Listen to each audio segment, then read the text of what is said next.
KSA silmakeskuses on üks arst, kes on öelnud avalikult välja, et taimetoitumine on mitte ainult vajalik, vaid ka väga kasulik. See arst on doktor Ants Haavel. Sina oled siis võtnud seisukoha, et kuigi sa oled nüüd siis arstiks õppinud, oled sa arvamusel, et veganism on inimesele mitte ainult vajalik, vaid ka ülioluline ja kasulik. Kas on nii? Ja mina arvan küll seda nii, et ma olen viimase 5-6 aasta jooksul seda asja uurinud ja alguses ma olin niimoodi nagu täiesti normaalne eestlane. Aga kuidagi üks asi viis teiseni ja mida rohkem ma lugesin, seda rohkem ma loobusin ja nüüd ma olen siin. Aga kuidas see juhtus, sest et Eesti arstid õnneks või kahjuks ei õpi ju liiga palju toitumist üldsegi, kuigi maailmas me teame, et õpitakse väga palju ja suhtumine hoopis teine. Vaatasin eelmine aasta arstiteaduskonna kogu 6 aasta õppekava läbi ja leidsin sealt välja, et toitumisest räägitakse täpselt 0 tundi. Pole sellist õppekava üldse olemaski. Seda ei õpita väga palju. Samas nagu arstidelt eeldatakse, et nad kõik teavad sellest ja nad on spetsialistid, kuna nad õpivad biokeemiat, füsioloogiat, anatoomiat, et siis nad teavad ka toitumisest kõike. Et kui me vaatame meediasse, siis esimene, kelle poole minnakse küsima, on arstid. Aga kui sa vaatad, et millise taustaga nad on standard, siis võiks sama hästi küsida, lähme siia tänavale ja küsime mõne inimese käest ja ta võib-olla annab meile sama adekvaatseid vastuseid. Ja sina läksid ka ju Cornelli. Cornell on siis üks Ivy League ülikool Ameerikas, õppisid plant-based, ehk siis taimedel põhinevat toitumist ja Cornellis arstid õpivad 400-500 tundi toitumist. Ma lugesin palju raamatut läbi ja siis vaatasin, et see kursus nagu käis igalt poolt nagu läbi. Ja siis mõtlesin, et ma teen selle ka läbi ja see oli väga-väga huvitav.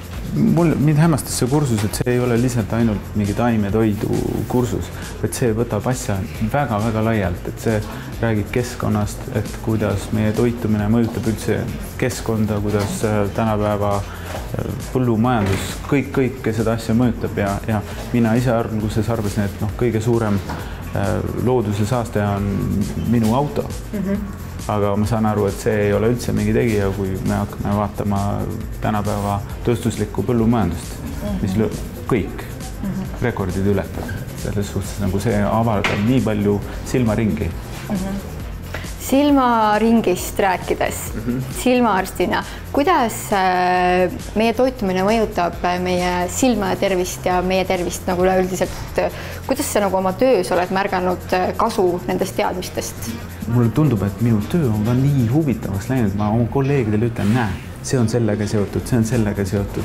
Et kui me varem nagu vaatasime kogu aeg ainult mikromeetri tasemel kuhugi silmapõhja ja siis panime diagnoose, et sa võid juba 5 meetri kaugusel öelda, mis sellel inimesel võib oodata silmadest. Ja sina käiksid meil silmauuringutel, siis me teeme kõik silmauuringud, paneme kirja su plussid, miinused, kuidas sa nägid nii ja naa. Lisaks seal on hulgaliselt linke, nii et sul on pärast põhimõtteliselt nädal aega sa võid vaadata erinevaid filme, animatsioone, asju ja kui sul see asi huvitab, siis sa saad ka katsetada. Toitumisest siis? Ka toitumisest. Sa soovitad siis patsientidele, kellel on silmaprobleemid, ka taimetoitumist? Jaa, isegi kellel on väiksed lapsed ja kellel on kõik korras. Kuidas nüüd mõjutab see, et mul on näiteks laiad puusad ja palju pekki ümber, eks ju, on inimesi, kellel on. Kuidas see mõjutab mu silmi? See on samamoodi, nagu ka see rasv ladestub sinu üldisesse kehasse, on samamoodi igast jääkained ladestuvad sinu silmadesse ja sinu kõik sellised läbipaistvad meediad, kust valguskiired läbi lähevad, näiteks nagu silmalääts, hakkab tuhmuma ja tekib hall kae ehk katarakt. Meil on siin patsiente, on meil noored inimesed, aga meil on ka vanemaid inimesi, kellel on see glaukoom. Glaukoomi probleem on see, et silmanärv annab kogu aeg järgi ja ta kaotab nagu iga päev jõudu ja vaateväli läheb kitsaks. Ja kui me oleme näinud isegi peaaegu lõppjärgus glaukoomi ja inimene on küsinud, et mida ma siis teen? Ma ütlen, et proovi selliseid asju süüa ja meil on olemas ka kohe selline kindel kava, mis me saadame failina välja. Ja patsiendid ütlevad, et nende nägemine, nende vaateväljad on läinud paremaks. Ja kui me kontrollime, nii ongi. Ja seda ei räägi ju tegelikult mitte ükski muu tavaline silmaarst, kelle juurde sa lähed. Kui sa hakkad otsima informatsiooni, siis 20. sajandi keskpaigas, 1940, 1950, Ameerikas on tehtud uuringuid, kus on täielikult toitumisega ravitud silmapõhjad ära ja need on korralikkudes ülikoolides tehtud, näiteks Duke'i ülikoolis USA-s, doktor Walter Kempner. Kõik alguse arvasid, et ta on võltsinud andmeid, aga korrati katseid. Nii on. Nii et vastab tõele, söö taimetoitu ja su silmad on terved muuhulgas ka üldine keha. Ja, viimased, ma arvan, 3 aastat ma olen nagu täis taimetoitlane ja ma pole kunagi ennast nii hästi tundnud. Vaatasin oma vanu pilte, muidu sa ei saa ju aru, kui su iga päev natukene midagi asi muutub. Aga 10 aastat tagasi tehtud siin kabinetis pilt, ma vaatasin, kes see on? See oli üks noor arst, spordipoiss, kes jooksis iga päev 6 kilomeetrit ja ta oli 87 kilogrammi raske. Nüüd ma ei jalutanud võib-olla 20 minutit päevas oma koeraga hommikuti ja ma ei tee mingisugust sporti ja ma ei ole mitte kunagi tundnud ennast nii hästi ja ma varsti olen 50-aastane. Et see on lihtsalt nagu fantastiline tunne. Aga miks sa arvad, miks pärast Eesti arstid pole siiamaani väga sõbralikult vastu võtnud ideed, et inimesele võiks taimetoit olla tervislik beebieast raugani? Kui nüüd see taimetoitlus on nagu tõusu teel ja kui sa vaatad, et kui me räägime oma klientidega ja patsientidega, kui paljud inimesed on otsustanud oma lapsi kasvatada ka taimetoitlastena, siis alati nad põrkuvad oma kas perearstidega või siis lasteaias või koolis selle teemaga kokku ja öeldakse, et see ei ole õige.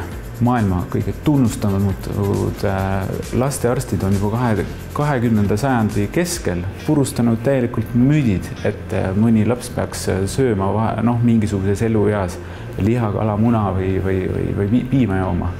Ja seda on öeldud, see on täiesti tervislik ja meie samas kõrval siin 80 kilomeetrit Helsingis, see on täiesti okei, aga Eestis see ei ole.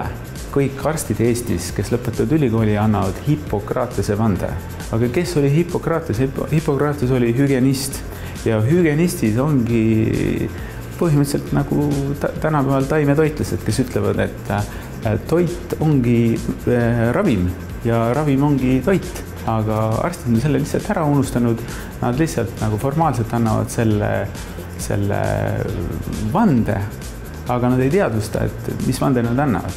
Kui me loeme Benjamin Spocki, kes on üldse maailma kõige kuulsam lastearst, siis tema raamatus viimases Teie laps on kirjutatud, et taimetoitlus on väga-väga hea ja kõik lapsed peaksid olema taimetoitlased üksikute eranditega. Näiteks Eesti toitumisliikumissoovitused, mis see aasta tuli uuem versioon, siis see hakkab väga positiivselt pihta. Kui analüüsida ja vaadata see üle, siis vahepeal on seal 180-kraadised pöörded sees. On koostatud Põhjamaade toitumise liikumissoovituste vaimus ja täiesti suvaliselt ja ilma viideteta, et kust need asjad on tulnud, siis võtab aeg-ajalt imestada, aga see on Eesti reaalsus täna. Aga õnneks meie maa on nii pisike, et need kohalikud žonglöörid võivad teha siin, mis tahavad, aga kui suured trendid liiguvad, nagu nad praegu Põhjamaades või Euroopas, Inglismaal ja Ameerikas on, siis üks päev meil ei ole midagi muud teha, kui me läheme nende asjadega kaasa. Tegelikult, mis need toitumiseksperdid Eestis ütlevad, et nagu taimetoitlastest vanemad piiravad oma lapsi ja sunnivad neid taimetoitlusele, siis taimetoitlased on ärritanud sellepärast, et neile ei anta võimalust. Taimetoitlased ei ole nagu selle vastu, et teised lapsed söövad seal liha või kala või muna, aga nende lastele võiks ka anda võimalusi, et nad saavad täistaimset väärtuslikku toitu süüa siis 3 korda päevas. Ja sest nemad on samamoodi maksumaksjad ja see on Euroopa inimõigus süüa taimetoitu. Ants, sinuga on nii tore rääkida, sa oled tõeline visionäär ja ma usun, et sinu mõtetest me kuuleme kindlasti veel. Aitäh!